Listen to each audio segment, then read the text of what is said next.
بسم الله الرحمن الرحيم اقرأ باسم ربك الذي خلق خلق الإنسان من علق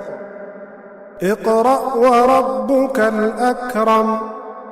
الذي علم بالقلم علم الإنسان ما لم يعلم كلا إن الإنسان ليطغى أن رآه استغنى إن إلى ربك الرجعى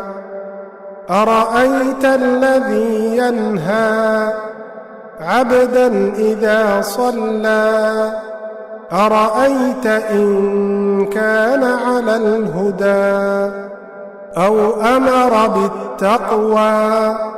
أرأيت إن كذب وتولى ألم يعلم بأن الله يرى كلا لئن لم ينته لنسفعا بالناصية ناصية كاذبة خاطئة فليدع ناديه سندع الزبانية كلا لا تطعه واسجد واقترب